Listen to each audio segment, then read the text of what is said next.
Hello dear friends, RJ success point की online class में आपका हार्दिक स्वागत है। तो पिछली कक्षा में हमने पढ़ा था कि सिंधु घाटी सभ्यता और उसके स्थलों के बारे में, उसका नगर नियोजन कैसा था, उसकी सामाजिक स्थिति कैसी थी, उसकी राजनीतिक स्थिति कैसी थी, इनके बारे में हमने पढ़ा, ठीक है। और उसके पतन के कारण के बारे में पढ़ा, ठीक है। और हमें क्या वहाँ से सिंधु घाटी सभ्यता से क्या क्या प्राप्त हुआ। तो सिंधु घाटी सभ्यता, पहली बात तो मैं बताता हूँ कि इसका कालक्रम किस तरीके से था। तो हम ब्रीफली स्टडी में हिस्ट्री के अंदर जो सारी चीज़ें पढ़ते हैं, तो उसका कालक्रम के अनुसार देखो, सिंधु घाटी सभ्यता देखा जाए तो सबसे पुरानी सभ्यता थी। तो इसका टाइम पीरियड कब से कब तक का माना जाता है, तो 2600 BC से लेकर 1900 BC तक का टाइम पीरियड जो होता है वो सिंधु घाटी सभ्यता का होता है, ठीक है। और उसके बाद सिंधु घाटी सभ्यता के बाद में कौन सा काल चला, उत्तर हड़प्पा काल, जिसे एक तरीके से डार्क एज या डार्क फेज भी बोल देते हैं, ठीक है। तो उसका जो टाइम पीरियड था वो कब से कब तक था, 1900 BC से लेकर 1500 BC तक के बीच में, ठीक है। और जो फिर तीसरा जो काल चला था वो है वैदिक काल। वैदिक काल 1500 BC से लेके 600 BC के बीच में जो काल था उसे बोलते हैं वैदिक काल। वैदिक काल को दो भागों में बांटते हैं, एक तो ऋग्वैदिक काल और उसके बाद दूसरा उत्तर वैदिक काल। ऋग्वैदिक काल का जो टाइम पीरियड है वो 1500 BC से लेके 1000 BC तक का था, और उत्तर वैदिक काल का जो टाइम पीरियड था वो 1000 BC से लेके 600 BC तक के बीच में था, ठीक है। उत्तर वैदिक काल के बाद में कौन सा काल आता है, महाजनपद काल। महाजनपद काल के बाद में मौर्य वंश, ठीक है। महाजनपद काल का टाइम पीरियड था 600 BC से लेकर 322 BC पूर्व, यानी अलेक्जेंड्रिया सिकंदर के आक्रमण तक, ठीक है। उसके बाद मौर्य वंश की स्थापना हुई। मौर्य वंश की स्थापना 300 BC से लेके 185 BC तक मौर्य वंश का शासन था, ठीक है, भारत के ऊपर, ठीक है। तो इतना अपन ने देखा। तो सिंधु घाटी सभ्यता अपना देख ही लिया अपन ने। और उत्तर हड़प्पा काल के अंदर सारी चीज़ें आ गई सिंधु घाटी सभ्यता के अंदर की। उसके बाद की क्या क्या हुआ, तो अब अपना तीसरा काल देखते हैं, वैदिक काल। इसका टाइम पीरियड 1500 BC से लेकर 600 BC तक के बीच का कौन सा काल है, वैदिक काल। तो वैदिक काल के अंदर वैदिक काल नाम क्यों पड़ा इसका, कि वैदिक काल कब से कब तक का टाइम पीरियड रहता है, वैदिक काल के अंदर क्या क्या था क्या क्या नहीं। तो पहली बात तो वैदिक काल में नाम छपा हुआ है वेदों का, यानी किसका, तो वेदों की रचना किस काल में हुई थी, वैदिक काल के अंदर, ठीक है। तो इसीलिए इसका नाम क्या पड़ा, वैदिक काल, ठीक है। वेदों की रचना इसी काल में हुई थी, ठीक है। तो वैदिक काल के अंदर दो चीज़ें होती हैं, एक तो वैदिक साहित्य और कुछ चीज़ें आती हैं जो वैदिक साहित्य में नहीं आती। तो वैदिक साहित्य के अंदर, वैदिक काल के अंदर वैदिक साहित्य की रचना हुई। और वैदिक साहित्य के अंदर क्या क्या आते हैं, तो वैदिक साहित्य के अंदर आते हैं वेद, ब्राह्मण, आरण्यक और उपनिषद, ठीक है। ये चार क्या होते हैं, वैदिक साहित्य, जिन्हें हम क्या बोलते हैं, श्रुति साहित्य भी बोल देते हैं। और उसके अलावा वैदिक साहित्य में क्या क्या नहीं आते, तो वेदांग, स्मृति, पुराण, रामायण और महाभारत, ये वैदिक साहित्य के अंदर नहीं आते, ठीक है। ये वैदिक साहित्य को समझने के लिए होती हैं, ये वेदांग, स्मृति, पुराण और रामायण, महाभारत, ठीक है। तो इतना अपन ने पढ़ा। तो अपन ब्रीफली एक एक करके इन सब चीज़ों को देखेंगे, ठीक है, इस चैप्टर के अंदर। तो वैदिक काल के बारे में अपन पढ़ते हैं। तो वैदिक काल, इसका नाम किसके कारण पड़ा, वैदिक साहित्य के कारण, ठीक है। वैदिक साहित्य में क्या क्या होता है, वेद, ब्राह्मण, आरण्यक और उपनिषद, ठीक है। तो वैदिक साहित्य के अंदर वेद आते हैं, एक तरीके से वेदों का प्रभाव था इस काल के ऊपर, तो इसलिए वैदिक काल बोल दिया, ठीक है। तो इसके अंदर क्या क्या है, पहले हेडिंग अपन ने डाल दी, वैदिक काल, ठीक है। तो इसका टाइम पीरियड कब से कब तक का है, 1500 BC से लेके 600 BC तक के बीच का काल कौन सा है, वैदिक काल, ठीक है। अब वैदिक काल है, वैदिक काल के अंदर वैदिक साहित्य के अंदर कौन कौन सी चीज़ें आती हैं, तो वैदिक साहित्य एक तरीके से, तो मैं यहाँ लिखता हूँ वैदिक साहित्य, ठीक है, वैदिक साहित्य।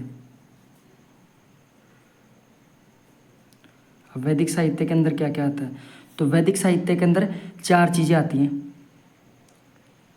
वेद,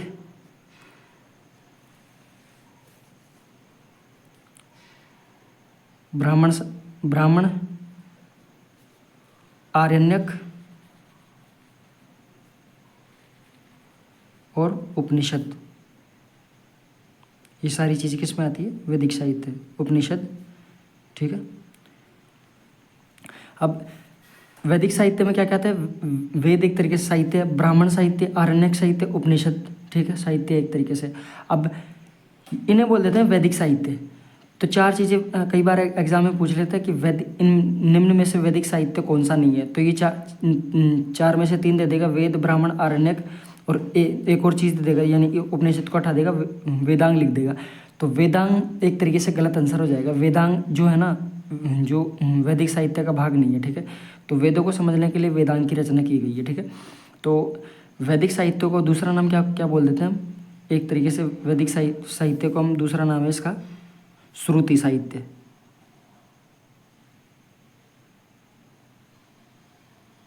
श्रुति साहित्य, ठीक है। वेदांग का दूसरा नाम है, साहित्य भी कहते हैं,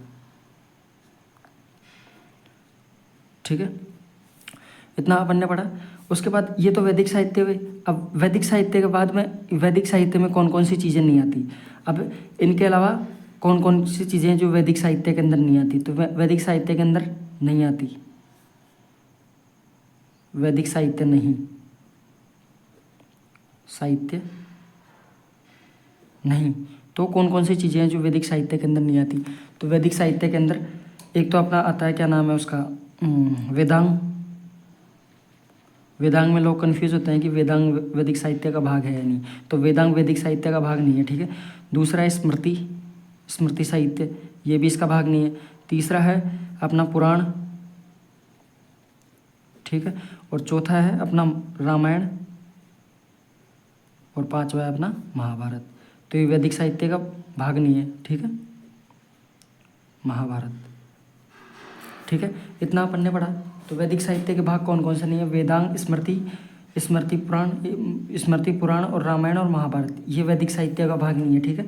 तो हम एक एक करके वैदिक साहित्य के जो जो अपने पास वैदिक साहित्य जो चार हैं, वेद, ब्राह्मण, आरण्यक, उपनिषद, इनको एक एक करके पढ़ते हैं। तो पहली हेडिंग डालिए वेद।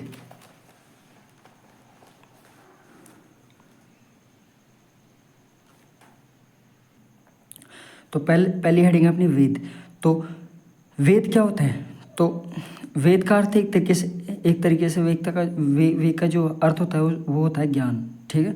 तो और वेदों का संकलन मतलब कि एक तरीके से वेद ज्ञान हो गया। और एक मैंने ये बात बता दी, तो वेदों से हमें ज्ञान की प्राप्ति होती है, ये बात आपको भी पता है, ठीक है। तो वेदों का जो संकलन है वो किसने किया था? तो वेदों का जो संकलन है ना, कृष्ण द्वैपायन वेद व्यास ने किया था, ठीक है। वेदों की रचना किसने की थी? कृष्ण द्वैपायन वेद व्यास, ठीक है। और वेदों की रचना किसने की थी? एक तरीके से तो वेदों की रचना की थी आर्यों ने। तो आर्य का शाब्दिक अर्थ है श्रेष्ठ और कुलीन, ठीक है। और वेदों को क्या माना गया है? तो वेदों को नित्य, प्रामाणिक और अपौरुषीय माना है, ठीक है। तो वैदिक मंत्रों की रचना करने वाले ब्राह्मणों को हम बोल देते हैं दृष्टा, और जो वैदिक मंत्रों की जो रचना करने वाली महिलाएं होती है उनको बोल देते हैं ऋषि। और वेद चार प्रकार के होते हैं, ठीक है। उनको हम बारी बारी पढ़ लेंगे, ठीक है। तो पहले अपन पढ़ते हैं वेद। तो वेद का जो शाब्दिक अर्थ है वो क्या है? तो वेद का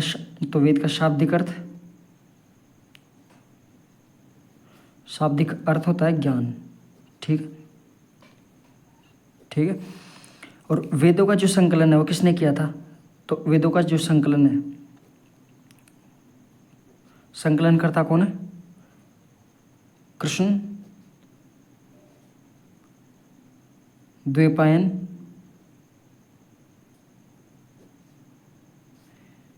वेद व्यास, इन्होंने इसका संकलन किया था वेदों का, ठीक है। इतना अपन ने पढ़ा। अब कृष्ण द्वैपायन वेद व्यास ने किया था। और वेदों की रचना किसने की थी एक तरीके से? तो वेदों की रचना आर्यों ने, वेदों की रचना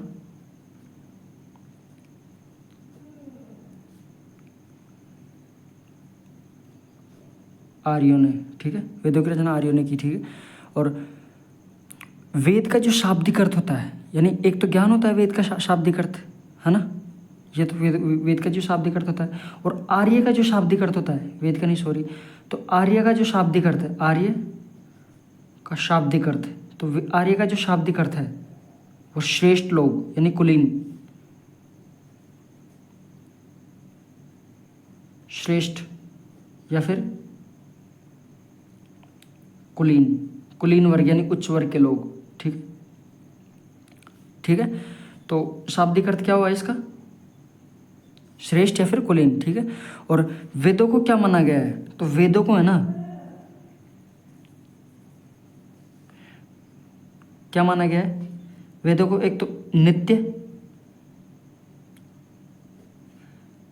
प्रमाणिक, प्रामाणिक यानी परिणाम पर निर्भरता, ठीक है। नित्य यानी कंटिन्यूअस यानी लगातार। नित्य, प्रामाणिक और अपौरुषेय यानी किसी पुरुष से भी तुलना नहीं की जा सकती इनको, अपौरुषेय, ठीक है। यानी एक तरीके से ऐसा माना जाता है कि इनकी इनकी जो रचना है वो पुरुषों ने नहीं की थी, ठीक है, कि महान विद्वानों ने की थी, ठीक है, एक तरीके से। तो वेदों को किस तरीके से माना गया? नित्य, प्रामाणिक और अपौरुषेय, ठीक है। वेदों को नित्य, प्रामाणिक और अपौरुषेय माना है।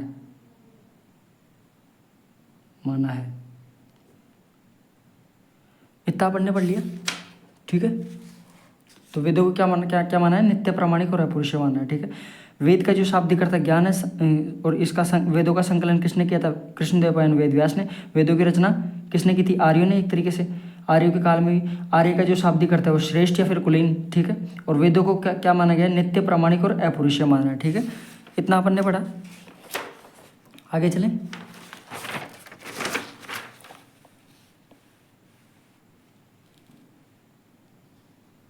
तो इतना पढ़ने पड़ा, ठीक है। और वैदिक जो मंत्रों की रचना करने वाले जो ब्राह्मण होते हैं उनको क्या बोलते हैं?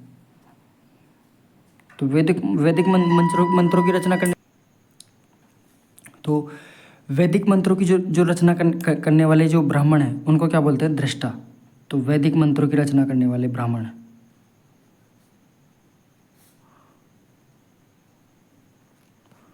मंत्रों की रचना करने वाले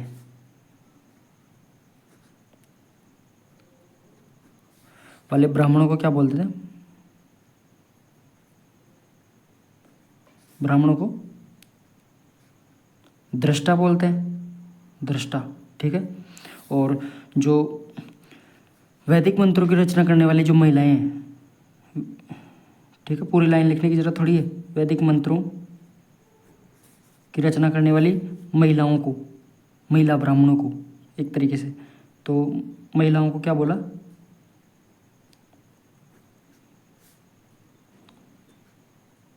तो उनको बोलते हैं ऋषि, ठीक है, ठीक। इतना अपन ने पढ़ा। अब आगे अपन पढ़ते हैं। तो वेद कितने प्रकार के होते हैं? तो वेदों की बात आती है। वेद अब हमारे होते हैं 4 प्रकार के होते हैं। तो स्टार बना के नोट कीजिए। वेद कितने प्रकार के होते हैं? वेद 4 प्रकार के। वेदों के प्रकार कितने हैं? 4, ठीक है। अब इनको अपन पढ़ते हैं एक एक करके। तो वेद 4 प्रकार के हैं। तो वेदों के प्रकार हैं, तो ठीक है। तो पहला कौन सा है हमारा? तो पहला है हमारा ऋग्वेद, ठीक है। ऋग्वेद है जो ये हमारा सबसे प्राचीनतम वेद है, ठीक है। और उसके बाद हमारा वेद आता है यजुर्वेद, यजुर्वेद, ठीक है। उसके बाद तीसरा वेद आता है हमारा सामवेद। उसके बाद चौथा है हमारा अथर्ववेद। ये भौतिकवादी वेद है, ठीक है, अथर्व।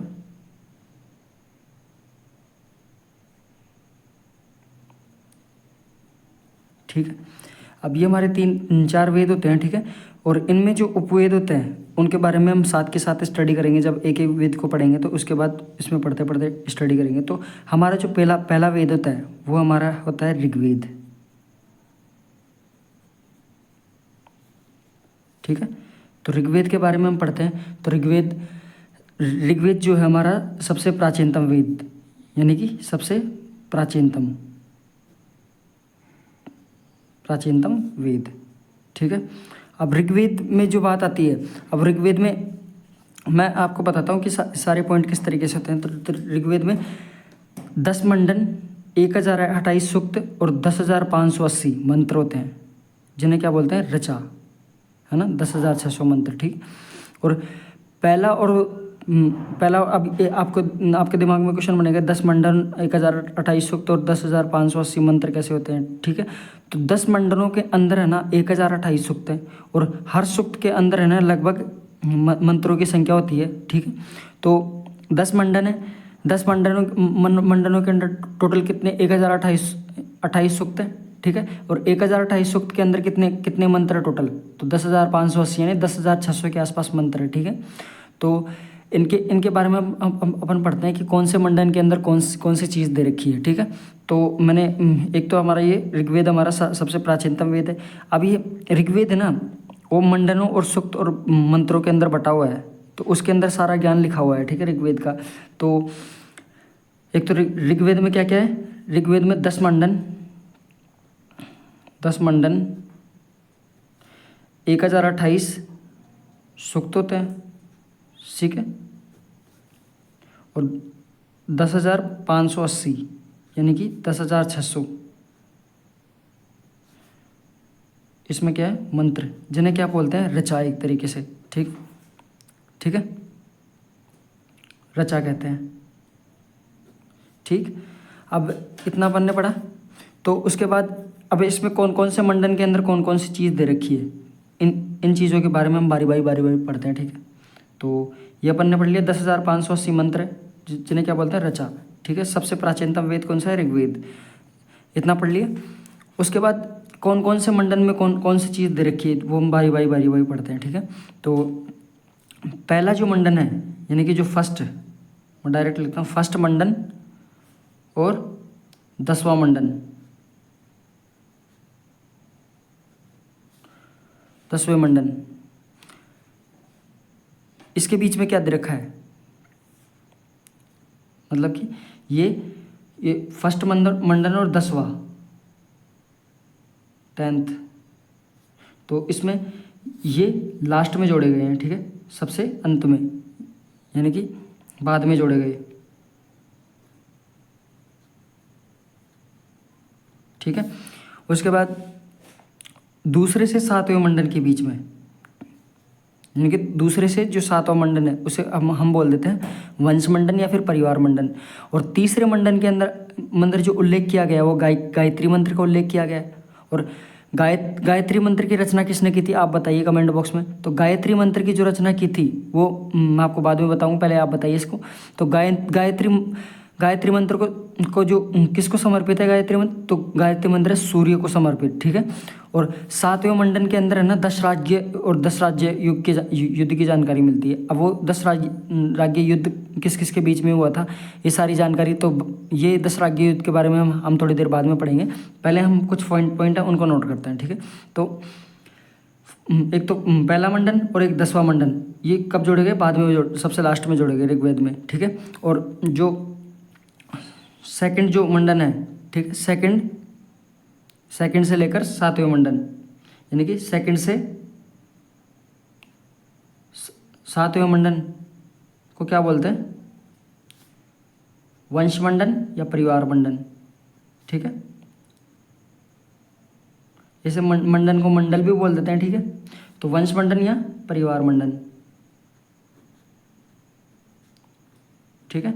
और जो हमारा जो तीसरा मंडन है, ठीक है, तीसरे मंडन के बीच में क्या क्या दे रखा है, तो दूसरे से 7वें मंडन को क्या बोल देते हैं, वंश मंडन या फिर परिवार मंडन, ठीक है। और जो हमारा जो थर्ड मंडन है यानी मंडल, जो थर्ड मंडल के अंदर किसका उल्लेख किया गया है, तो थर्ड मंडन के अंदर डायरेक्ट एक मिनट, थर्ड मंडन, इसमें गायत्री मंत्र का उल्लेख, गायत्री मंत्र का उल्लेख। अब गायत्री मंत्र की रचना किसने की थी, मैंने कमेंट बॉक्स में आपसे पूछा, तो गायत्री मंत्र की रचना की थी विश्वामित्र, ठीक है। एक विद्वान थे विश्वामित्र, ठीक है, विश्वामित्र ने रचना, ठीक है, यह अपन ने पढ़ा। उसके बाद अपन पढ़ते हैं कि जो गायत्री मंत्र है वो किसको समर्पित है, तो गायत्री मंत्र जो समर्पित है वो किसको है, तो गायत्री मंत्र सूर्य को समर्पित, सूर्य, यानी कि इसको हम बोल देते हैं सावित्री या फिर सवित्र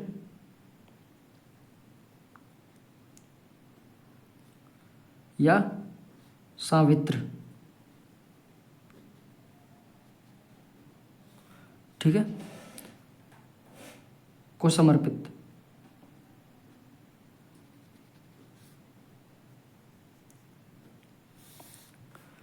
ठीक है, इतना अपन ने पढ़ा और इतना पढ़ लिया। ठीक है, आगे अपन पढ़ते हैं। तो और अब जो 7वां मंडन है उसके अंदर क्या दे रखा है, तो 7वां मंडल,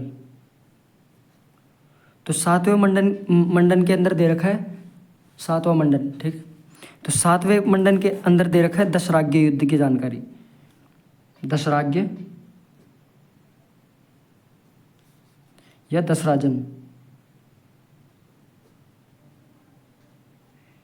युद्ध की जानकारी मिलती है। ठीक है, ठीक। अब दशराज्य और दशराजन युद्ध की का उल्लेख मिलता है, का उल्लेख। तो ये दशराज्य युद्ध क्या था, किस किस के बीच में हुआ था? तो ये दशराज्य युद्ध है ना, पहली बात तो भरत कबीला और 10 कबीलों के मध्य लड़ा गया था। और भरत कबीले का राजा कौन था? तो भरत कबीला और 10 कबीले, उस टाइम पे भरत कबीले का राज था। तो उसका जो राजा था, राजा का नाम क्या था? तो राजा का नाम था सुदास। तो सुदास और 10 कबीलों के मध्य युद्ध लड़ा गया था। और राजा का जो पुरोहित था, वो पुरोहित कौन था? तो पुरोहित था वशिष्ठ।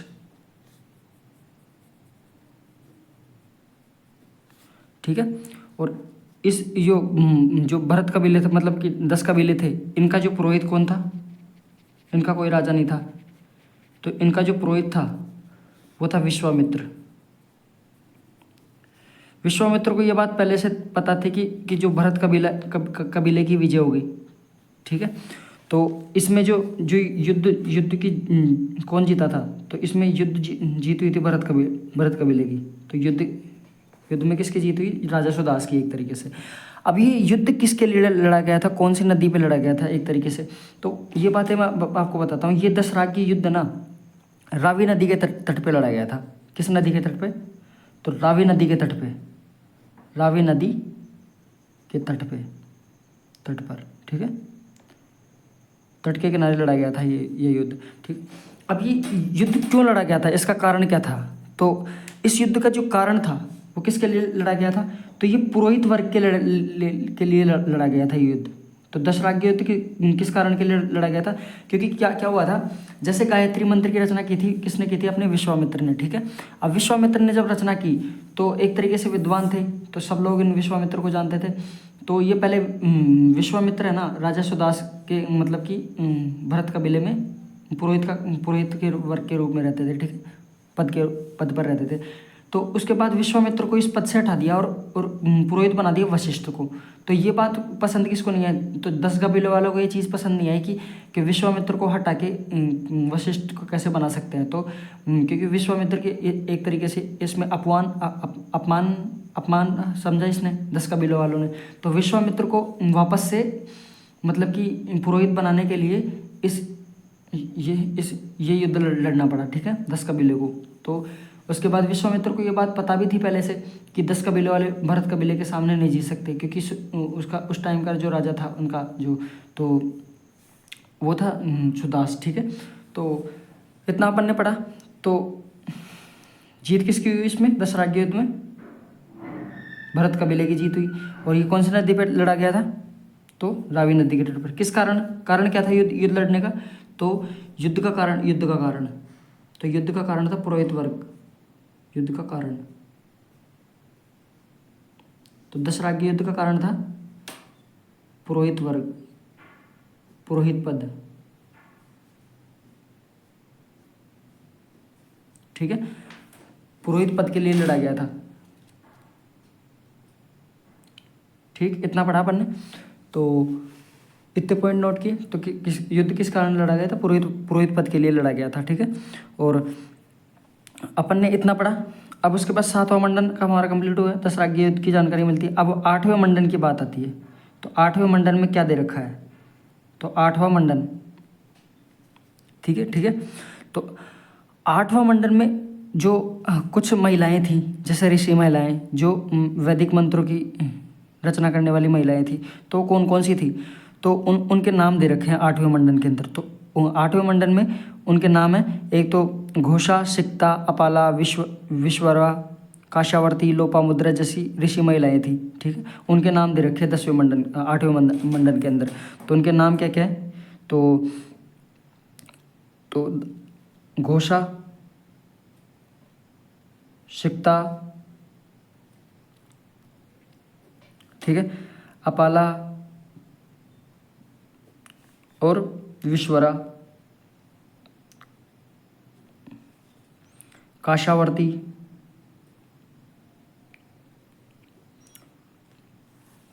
ठीक है, लोपामुद्रा, ठीक, लोपामुद्रा जैसी महिलाओं के नाम मिलते हैं, जैसी ऋषि महिलाओं के नाम एक तरीके से। तो जो वैदिक मंत्रों की रचना करने वाली महिलाओं को क्या बोलते हैं? ऋषि। जैसी ऋषि महिलाएं, ऋषि महिलाओं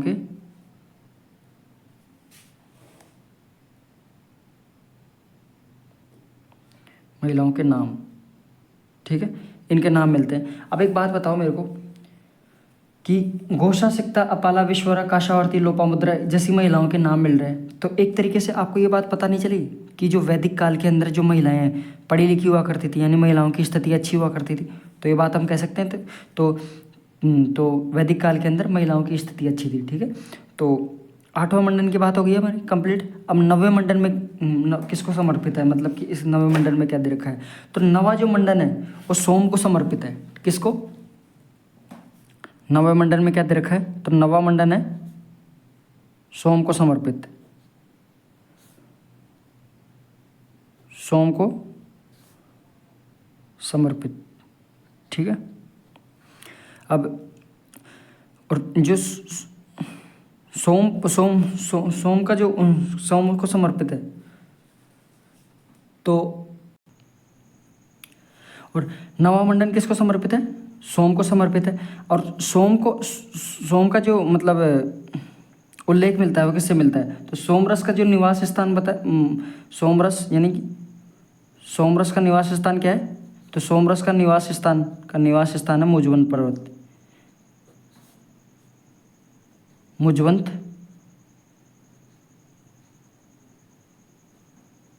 पर्वत। ठीक है, तो सोमरस का निवास स्थान है मुजवंत पर्वत। ठीक है, तो ये उल्लेख मिलता है। ठीक है, तो 10वें मंडन के जो हमारा अब 9वां मंडन कंप्लीट हुआ, अब आती है 10वें मंडन की बात। तो 10वें मंडन के अंदर क्या लिखा हुआ है? तो 10वें मंडन के जो पुरुष सूक्त है ना, पुरुष सूक्त, इसमें क्या दे रखा है? तो 10वें मंडन के पुरुष सूक्त में शूद्र शब्द का उल्लेख मिलता है।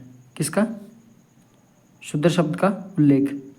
आपने ये नाम सुने, ब्राह्मण, वैश्य, क्षत्रिय, शूद्र। ठीक है, इनका उल्लेख मिलता है। ठीक है, और इतना पढ़ा, यानी कि चारों वर्णों का उल्लेख, यानी कि तो चारों वर्णों का उल्लेख मिलता है। ठीक है, 10वें मंडन के अंदर। और चारों वर्णों के नाम क्या है? तो चारों वर्णों के नाम है ब्राह्मण, है ना, क्षत्रिय, वैश्य और शूद्र। तो शूद्र शब्द का उल्लेख मिलता है। ठीक है, ऋग्वेद में ये 4 है। ठीक है, 4 वर्णों का उल्लेख मिलता है। अब 4 वर्णों का उल्लेख मिलता है, तो इतना अपन ने पढ़ा। तो उसके बाद 10वें मंडन के अंदर है ना, जो नासदीय सूक्त है, उसमें निर्गुण भक्ति का भी उल्लेख मिलता है। तो 10वें मंडन के अंदर एक और चीज़ मिलती है। तो 10वें मंडन के अंदर कौन सी चीज़ है उसका नाम? तो 10वें मंडन के नासदीय सूक्त में नासदीय सूक्त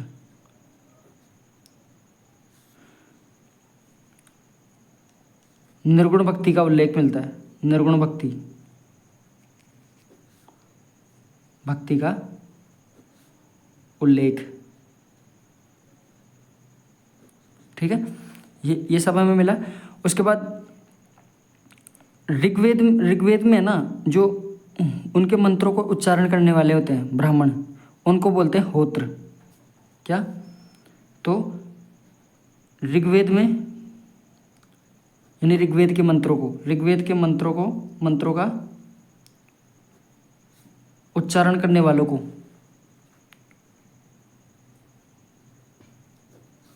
करने वाले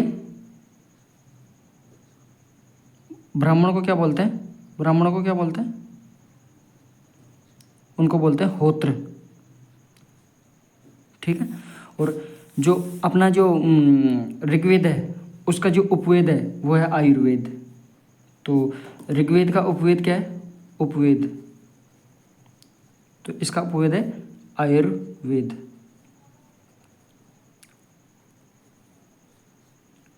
ठीक है। अब इतना अपन ने पढ़ा। अब इसके आगे अपना ऋग्वेद का जो पॉइंट है, हमारे ऋग्वेद के पॉइंट कंप्लीट हुए। दूसरा है यजुर्वेद। ठीक है। अब ये दूसरा यजुर्वेद है, अब इसके बारे में हम पढ़ते हैं। ठीक है। तो यजुर्वेद है, उसके अंदर क्या क्या किस किस की जानकारी दे रखी है, ये किसका वेद है, इसके अंदर कितने भागों में बांटा गया है इसको, इसका जो उपवेद है वो कौन सा है। तो ये इन सारी चीज़ों के बारे में अपन अब यहाँ पे पढ़ेंगे। ठीक है। तो ये यजुर्वेद है, इस वेद के अंदर यज्ञ करने की विधियों और कर्मकांडों का उल्लेख मिलता है। तो यज्ञ करने की विधियाँ, यज्ञ की विधियाँ व कर्मकांड का उल्लेख। ठीक है। कर्मकांड का उल्लेख मिलता है। ठीक है। और यजुर्वेद को 2 भागों में बांटते हैं अपन। तो यजुर्वेद के 2 भाग, तो 2 भाग कौन कौन से यजुर्वेद के? तो यजुर्वेद का पहला भाग है कृष्ण यजुर्वेद,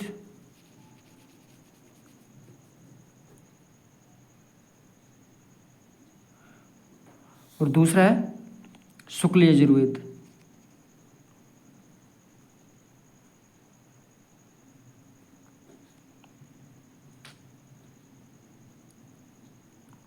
ठीक है।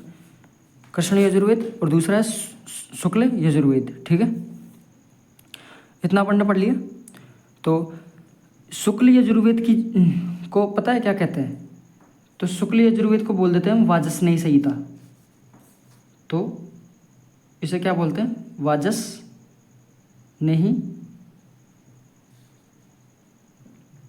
संहिता। ठीक है। अब ये वाला जो यजुर्वेद है, ये मतलब ये वेद, इसे हम गद्य और पद्य में लिखा गया है, ये वाला वेद। ठीक है। तो गद्य व पद्य में लिखा गया वेद है। तो इसे किस भाषा में लिखा है? गद्य, यानी कि यह वेद गद्य व पद्य में लिखा गया है। डायरेक्ट लिखता है गद्य व पद्य में लिखा। ठीक है। लिखा गया है ये वेद। और इसमें मैंने ये बात बता दी, यज्ञ करने की विधियाँ और कर्मकांडों के बारे में जानकारी दे रखी है। ठीक है। और इस वेद में हमें ना शून्य का उल्लेख भी मिलता है। तो शून्य का उल्लेख वैसे किसने किया था? आर्यभट्ट ने। तो शून्य का उल्लेख इसी वेद के अंदर मिलता है। ठीक है। शून्य का उल्लेख। और जैसे मंत्रों का जो उच्चारण करने वाले थे, मतलब कि ऋग्वेद के अंदर मंत्रों का उच्चारण करने वाले ब्राह्मणों को क्या बोलते थे? होत्र।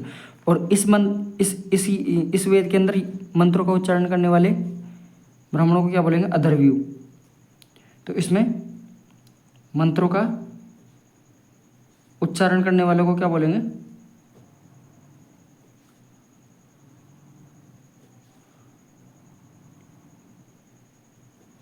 ब्राह्मणों को क्या बोलेंगे? अधर्व्यू। ठीक है। क्या बोलते हैं इनको? अधर्व्यू। ठीक है। अपन ने इतना पढ़ा। अब उसके बाद जो तीसरा वेद आता है वो कौन सा है? तो उससे पहले एक चीज़ अपन देखते हैं। जैसे हमारे मतलब ऋग्वेद के अंदर उपवेद कौन सा था? आयुर्वेद। तो इसके अंदर जो यजुर्वेद है उसके अंदर उपवेद कौन सा हो जाएगा? तो इसका उपवेद है अपना धनुर्वेद।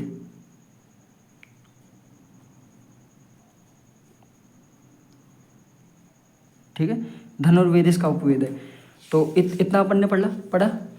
तो इस पॉइंट को अपन देखते हैं एक एक करके। तो दोबारा देखते हैं यजुर्वेद के अंदर कौन कौन से पॉइंट देखें।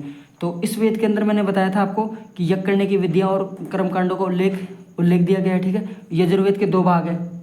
तो 2 भाग मैंने बताया था, एक तो कृष्ण यजुर्वेद और एक शुक्ल यजुर्वेद। जो शुक्ल यजुर्वेद को अपन क्या बोलते हैं, वाजस्नेयी संहिता। ठीक है, और कृष्ण यजुर्वेद में गद्य और पद्य में लिखा गया है। ठीक है, और शून्य का उल्लेख किस वेद में मिलता है, यजुर्वेद के अंदर। ठीक है, और यजुर्वेद में जो मंत्रों का उल्लेख करने वाले होते हैं उसे हम क्या बोलते हैं, अथर्वयु। ठीक है, अथर्वयु बोलते हैं। और उसका जो उपवेद है कौन सा, वो धनुर्वेद है। ठीक है, उसके बाद हम अगला वेद पढ़ते हैं। तो तीसरा है हमारा सामवेद। ठीक है, अब सामवेद के बारे में जानकारी दे रखी है। तो सामवेद के अंदर क्या क्या लिखा गया है। तो ये सामवेद किसको समर्पित है, एक तरीके से स है। तो साम यानी संगीत। तो ये इस संगीत का प्राचीनतम स्रोत कौन सा है, तो सामवेद संगीत का प्राचीनतम स्रोत, यानी एक तरीके से संगीत का वेद है, संगीत का प्राचीनतम स्रोत। ठीक है, ये देखा अपन ने। उसके बाद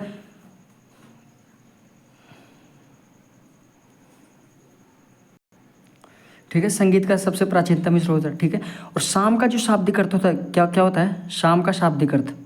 तो शाम का शाब्दिक अर्थ है संगीत। तो ये संगीत का वेद भी है। तो सामवेद को क्या बोलते थे, संगीत का वेद। ठीक है, तो शाम का शाब्दिक अर्थ संगीत हो गया। ठीक है, और एक बात और है, इसमें वैदिक मंत्रों के जो उच्चारण करने वाला, यानी कि इसको जो गाने वाला एक तरीके से, तो उसमें उसे क्या बोलेंगे, मतलब कि उसे हम बोल देते हैं उद्गाता। ठीक है, तो मंत्रों का उच्चारण करने वाले को क्या बोलते हैं, तो मंत्रों का उच्चारण, यानी अब संगीत को समर्पित है एक तरीके से गाने वाला। ठीक है, मंत्रों का उच्चारण करने वाला, यानी कि मंत्रों का उच्चारण करने वाला व्यक्ति, या फिर मंत्रों का उच्चारण करने वाला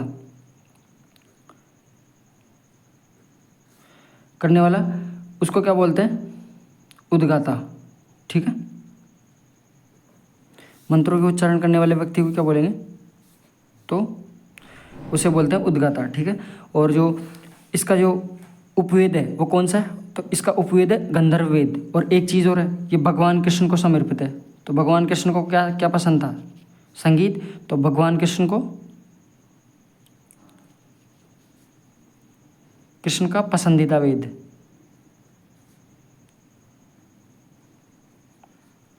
ठीक है, इतना पढ़ा अपन ने। अब इसको, और इसमें है ना जो वैदिक मंत्रों का उच्चारण करने को बताया गया है। और एक चीज़ तो ये, और उच्च स्वर में गाए गए हैं इसमें जो मंत्र है। तो इसमें जो मंत्र गाए गए हैं, यानी कि वैदिक जो मंत्र है, तो ये पॉइंट भी लिखना, वैदिक मंत्रों के उच्चारण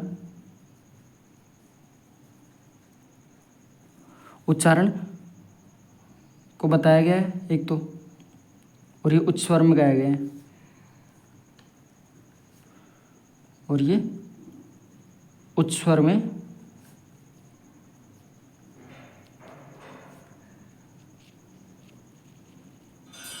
ठीक है, उच्च स्वर में गाए गए हैं। और इसका जो उपवेद है वो कौन सा है, तो इसका जो उपवेद है, उपवेद मैंने बताया था सबके उपवेद, हर एक वेद का एक उपवेद होता है। तो ठीक है, इसका जो उपवेद है वो है गंधर्व वेद।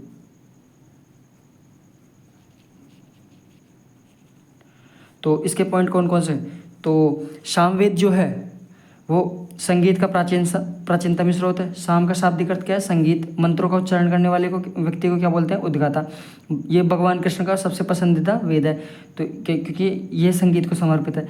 वैदिक मंत्रों के उच्चारण करने वाले को जो बताया गया है, मतलब कि उच्चारण को बताया गया है। ठीक है, इसमें और उच्च स्वर में ये मंत्र गाए गए हैं। ठीक है, और उपवेद इसका क्या है, गंधर्व वेद। ठीक है, इतना अपन ने पढ़ लिया। सामवेद हो गया हमारा कंप्लीट। अब अपना लास्ट आता है अथर्ववेद। हमारा अगला वेद है अथर्ववेद। तो अथर्ववेद एक मैंने आपको बताया था, एक ये कैसा वेद है, एक भौतिकवादी वेद है। भौतिकवादी वेद, ठीक है, भौतिकवादी वेद है। और इसके अंदर है ना जादू टोने टोटके का उल्लेख किया गया है, मन अथर्ववेद के अंदर ये सारी चीज़ें आती हैं। और चिकित्सा पद्धति व औषधियों का उल्लेख भी मिलता है इसके अंदर, ठीक है। और इसमें जो मंत्रों का उच्चारण करने वाले होता है उसे क्या बोलते हैं, ब्रह्मा। और इसका उपवेद है हमारा शिल्पवेद, ठीक है। तो इन पॉइंटों को हम नोट करते हैं, ये छोटा सा ही है, कोई दिक्कत नहीं है। तो इस वेद के अंदर, अथर्ववेद के अंदर क्या क्या मिलता है, तो एक तो भौतिकवादी वेद है, तो जादू टोने टोटके का उल्लेख, इन सब का उल्लेख मिलता है, ठीक है। अब इन सब का उल्लेख मिलता है और इसमें जो चिकित्सा पद्धति और औषधियों का उल्लेख किया गया है, ठीक है। इसमें दूसरा पॉइंट क्या है, चिकित्सा पद्धति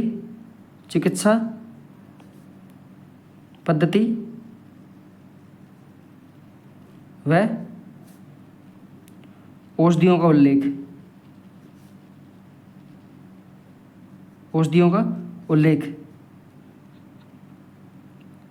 ठीक है।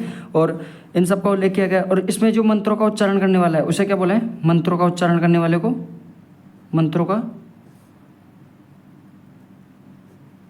उच्चारण करने वाले ब्राह्मण, यानी कुछ भी हो, ठीक है, करने वाले को। यानी कि आप एक बात बताओ कि जो मतलब उस टाइम पे ब्राह्मणों का जो मतलब अस्तित्व तो ज़्यादा था, इनको ब्राह्मणों को ज़्यादा इंपॉर्टेंस मिलती थी, ठीक है। तो मतलब मैंने आपको बताया था ब्राह्मण वैश्य क्षत्रिय वैश्य शूद्र, सबसे ज़्यादा इंपॉर्टेंस ब्राह्मणों को, उसके बाद क्षत्रियों को, उसके बाद वैश्य को, और उसके बाद शूद्र सबसे लास्ट में होते थे, ठीक है। तो मंत्रों का जो उच्चारण करने वाले हैं उसको बोलते थे ब्रह्मा। अब इसमें ब्राह्मण लिखने की कोई ज़रूरत नहीं है कि मतलब कि मंत्रों का उच्चारण करने वाले ब्राह्मणों को क्या कहते थे, ब्रह्मा कहते थे। तो सब में उच्चारण कौन करेगा मंत्रों का, पहले इन वेदों का ज्ञान किसका हुआ करता था, ब्राह्मणों का, ठीक है। ब्राह्मण ही वेद पढ़ सकते थे, ठीक है। तो मंत्रों का ज्ञान किसका होता था, ब्राह्मणों को। तो मंत्रों का उच्चारण करने वाले ब्राह्मणों को ब्रह्मा कहते थे, ठीक है। और उपवेद क्या है इसका, उपवेद है इसका शिल्पवेद, ठीक है। अब अथर्ववेद का उपवेद कौन सा है, शिल्पवेद, ठीक है। और जो सामवेद का उपवेद कौन सा है, गंधर्ववेद। और यजुर्वेद का उपवेद कौन सा है, धनुर्वेद। और ऋग्वेद का उपवेद कौन सा है, आयुर्वेद, ठीक है। तो ये हमारे जो ऋग्वेद यानी वैदिक काल का जो पहला टॉपिक था हमारा, यानी कि वेद, वो हमारा कंप्लीट हुआ। तो हम कल पढ़ेंगे ब्राह्मण, यानी कि ब्राह्मण साहित्य। तो एक टॉपिक हमारा वैदिक साहित्य का कंप्लीट हुआ है, कल पढ़ेंगे हम ब्राह्मण साहित्य, ठीक है। आज के लिए इतना ही।